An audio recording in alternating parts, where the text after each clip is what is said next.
Coco is here today to have a routine dental prophylaxis, or a teeth cleaning, if you want to call it that. Coco presented last week for us to assess in the clinic what level of dental disease that Coco had. We actually picked this up on a routine physical exam, which is the way we normally pick up dental disease. Some of our clients will call us and talk about their pet's breath or the odor coming from the dog's mouth, and that will tip us off. But typically speaking, during our routine visits, that one of the things that we look for is the oral care of the pet's mouth. So consequently, there were some things that we noted on a physical exam in Coco that necessitated us to have her teeth cleaned today. Well, the number one thing that we get complaints about is I can't get close to my pet anymore because the mouth smells so bad, and because we have infection in the mouth. We have tartar, we have gum disease. And one of the things that clients are also not aware of necessarily is that as the pet is grooming themselves, and if they have this odor coming from their mouth and all this saliva stained with the odor of the mouth, and when they groom themselves and lick and chew and themselves, they're spreading that stink, for no better word, over their bodies, so the whole pet may smell, and it may all just be originating from the mouth. Dentistry or dental care is one of our core components of our wellness aspect of cats and dogs. Every dog and cat that comes in here is assessed a full oral examination, and we try to be preemptive because chronic disease inside the oral cavity can lead to a host of other medical problems that we try to prevent. Well, if you think about it, if you have ongoing infection in any part of your body, whether it be in the mouth or any other portion of the body, it can serve as a focus of infection to lead to some other organ failure, heart and liver diseases, and things that we know that can lead to even more serious problems down the road.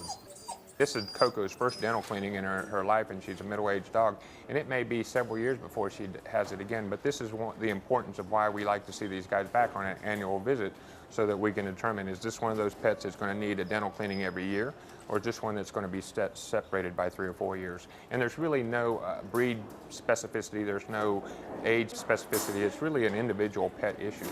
You know the anxiety that we have at the dentist office, where we clamp the chair down and we keep our mouth open, but unfortunately the dogs and cats won't do that, and that's very understandable that they won't allow us to do these things while they're awake. And so we put them under general anesthesia for their safety more than anything else. We go through a thorough evaluation prior to anesthesia, as we do with any procedure that we do.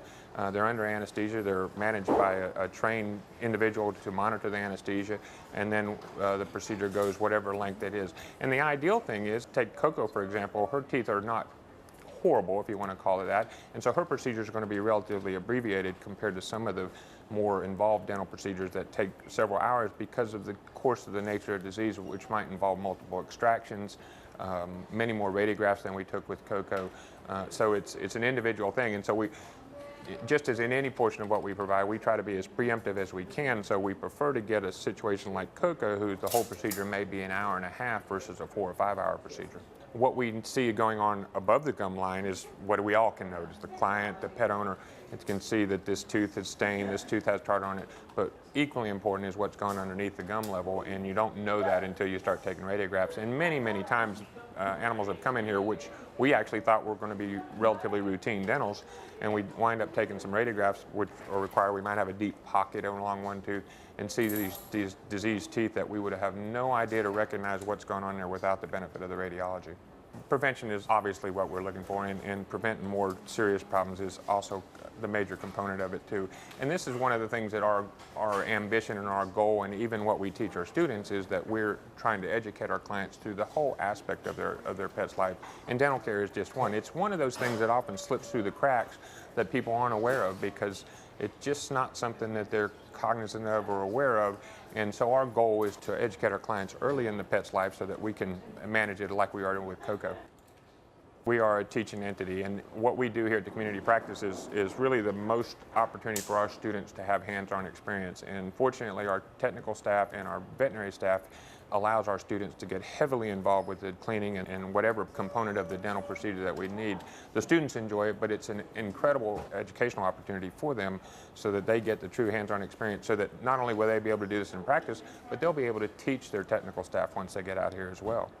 This is one of the core rotations that all the fourth-year students are required to take. It's our opportunity to let them get some hands-on experience, let them get time to be able to learn to communicate with their clients and be able to talk about things like dentistry or vaccination history or things along those lines, which is the core component of what we do, is educating our clients, because a better educated client is going to have better commitment, and we're going to prevent some of these things that we definitely aim to prevent.